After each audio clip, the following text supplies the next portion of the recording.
Hey guys, Christian here today, bringing you a brand new video on this sunny Christchurch morning. It's been absolutely great weather over here. Look at my face. Look like a tomato. Was at the sun all day on the boat yesterday, doing some palwai and crayfish diving. Yes, I was in the sun all day. It was overcast. I really didn't think the sun was going to be so bad, but yeah, it turned out plot twist, it was bad, and now I look like a fucking tomato. But anyway, back to business. First things first, thank you very much to everyone who watched last week's video. I believe it was called What Are You Trained For? Got a really good response on that. I really do appreciate it. Thank you for taking time out of your day to listen to what I have to say. It doesn't go unnoticed. And if you didn't get a chance to watch the video, there will be a link to the YouTube channel in the Facebook description. Just click on it, go watch the video. If you enjoyed it, leave a like. I really do appreciate it. Alright, so taste a little coffee. Moving up in the world.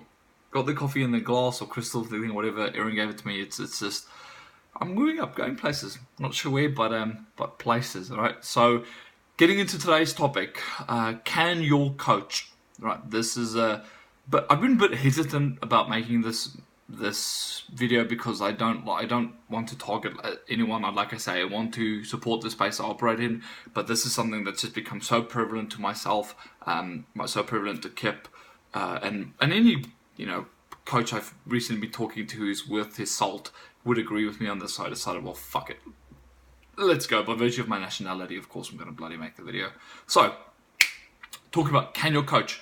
Recently, since I've been making these videos, had a lot of people from, I want to say all across the world because that sounds really arrogant, but I've had people from all across New Zealand message me. I've had people, one or two guys from Australia, a couple of guys from South Africa message me, just, asking advice, saying that, hey, listen, all kinds of problems. I've constantly getting re-injured, lost training motivation, etc., etc. And we've been trying to help them, right? Because we love CrossFit, we love what we do. We want to do a type of training that supports our life and legacy. So what we've been trying to do, we've been trying to help them.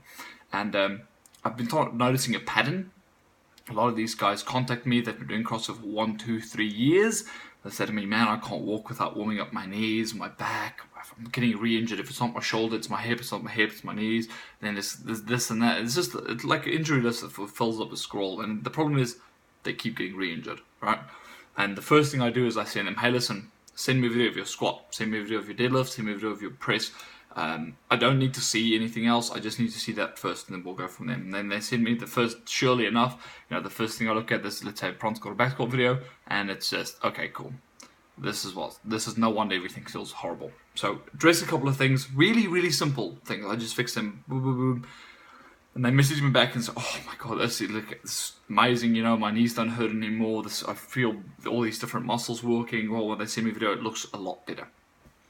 So I've been fortunate enough to get some of them. They are on my online client, one of my online clients to hell now. The Move Strong Athletes, alright? This is where I don't just give athletes a bunch of numbers on a paper and expect them to do it. I actually work daily with my athletes. Daily they send me video feedback of their working sets, and they ask questions, and I constantly get feedback. I'm constantly communicating via video, via text, just trying to I make small videos for them pretty much every day, addressing movements and whatnot. We're trying to get them to move strong. Alright, it's not just strength, it's not just movement, it's move strong. Alright, we want you to move better and be strong while you're doing that movement. Alright, so it's pretty simple. And just what I've noticed is that a lot of these athletes that have been contacting me have not been doing CrossFit for 10 years. Alright, so they're not veterans in the CrossFit community, but they're also by no fathomable stretch of the imagination noobs. Right, these guys have been doing CrossFit for 1 to 2 to 3 years, and they send me these squat videos, and I actually want to fall off of my chair.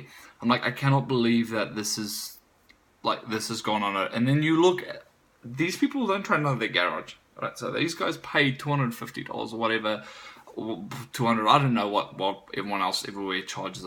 I don't really care, but they pay a lot of money every month to go to a gym to train, and what seems to be happening is their quality of life is definitely degrading. Like it's getting progressively worse, and that got me thinking. Once I started addressing these guys' movements, I actually had a chat to Kip on Saturday after I trained with him, we went out for dinner, and I had a chat with him, and I said to him, I feel guilty a lot of the times when I work with these athletes and I address their movement, when I give them feedback on their squats, on their deadlifts, etc. The things I'm fixing are so basic that I feel bad. Like, I feel bad saying to them because I'm not reinventing the wheel. When they send me videos, I could literally fix their back squat while I'm eating chicken noodle soup and drinking coconut water.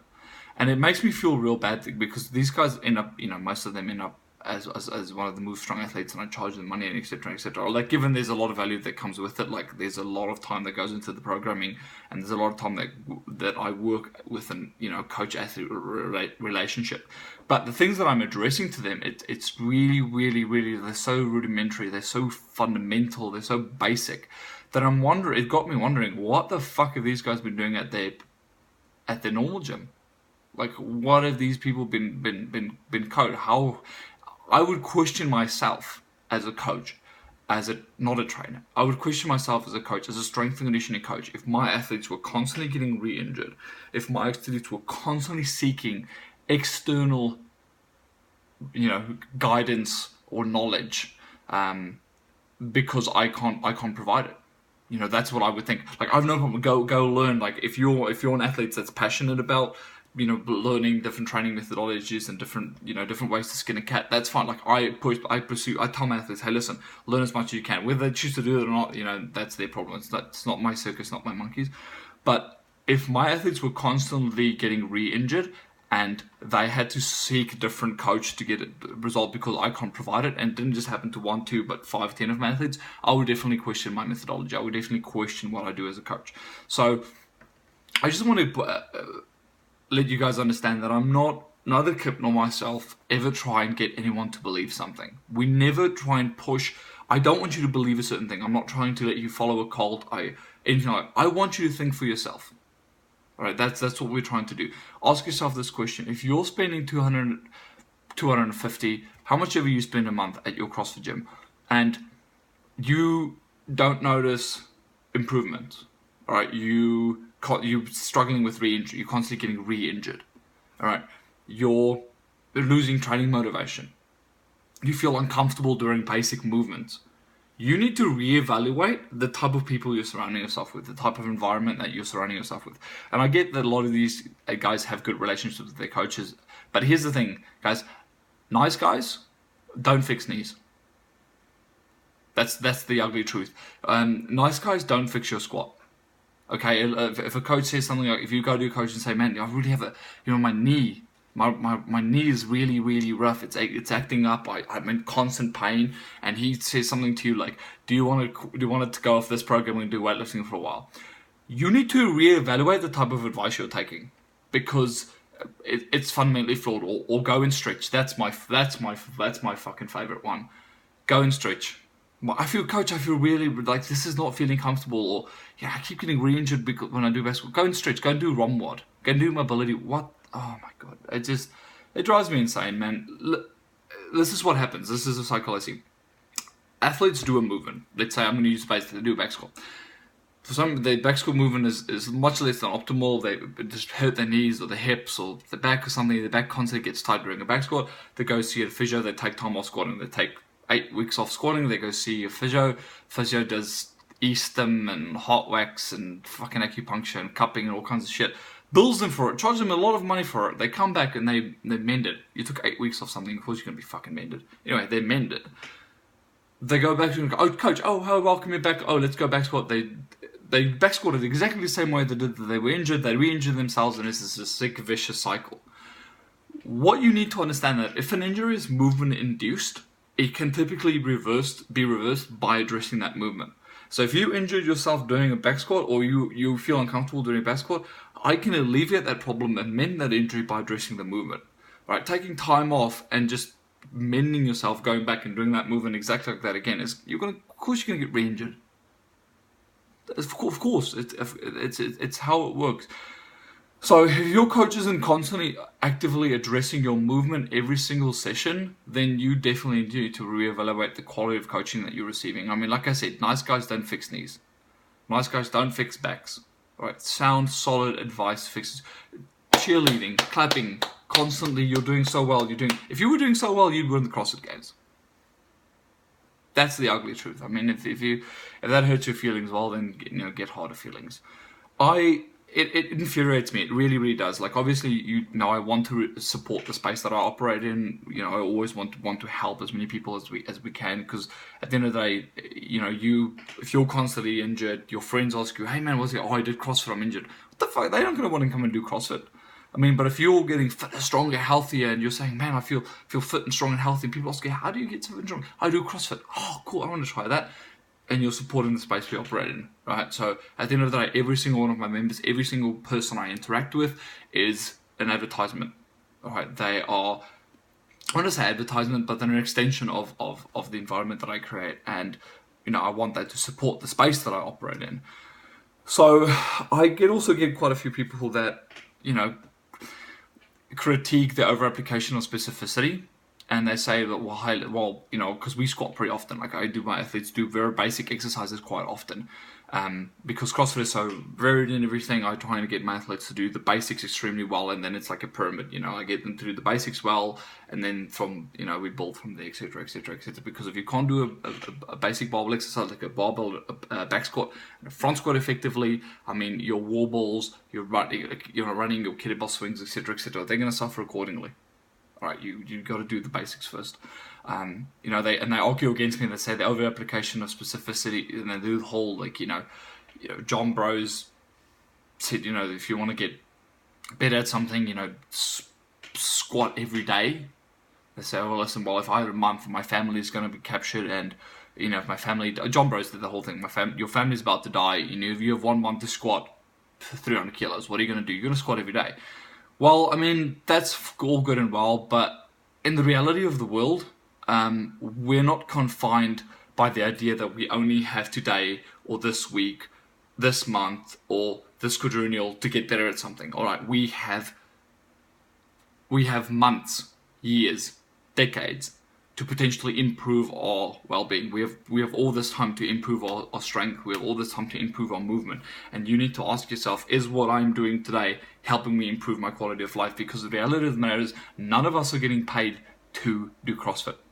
None of us are getting paid to move. We are paying to increase our quality of life. We are offering time, money, and effort to improve our quality of life. And if it's not improving your quality of life, if it's not enhancing your day-to-day life, whatever you're doing is wrong. I mean, if you look around you and you see a lot of people injured and you're injured and you justify it, saying, "Oh, it's part of what we do," like, just because it's common doesn't mean it's normal. You need to understand that concept. But you're not a high-level athlete. You're not in the CrossFit Games. Even regional athletes, I would argue that it's just not that special. Now, unless you're Games level athletes and above, unless you're actually generating income, you're a professional athlete, there is no justification for constantly getting re-injured. I mean, apart from, like, if it's car accidents and you're constantly getting car accidents, completely different conversation. But if you're constantly getting re-injured because of ineffective training methodologies and methods, then you need to reevaluate what you're doing. And I want you to think about that for a second. I want you to ask, is what I am doing, am I happy doing this? And do I see myself improving in 5 to 10 years based on what I'm doing today? If your answer is no, well, then I've got you to think about something. And then you have something to think about. All right, I put out a lot of free content and a lot of free advice. Like, I have 10, 15 people that I chat to on a weekly, monthly basis that I just give free advice. I give as much out there to people just to try and help you. So if you're one of those people, you're questioning what you're doing, you're thinking, "Man, I'm just not as happy. I don't see myself improving my quality of life based on what I'm doing," contact me, please. Contact myself, contact Kip. We help a lot, and we do it for free as well. Right, we really just want to help the space that we operate in. I'll give you as much advice and guidance as I can. And at the end of the day, hey, if it's free, it's probably worth looking into. But anyway, that is going to be it for my rant today, guys. I didn't go too in deep into it, but I just want you to think about it. All right, I want you to think about the type of whether you have a coach, whether you have a trainer. All right, there's a fundamental difference. Think about it. All right, that's it for today. Stay safe. Stay humble and have a nice service coffee.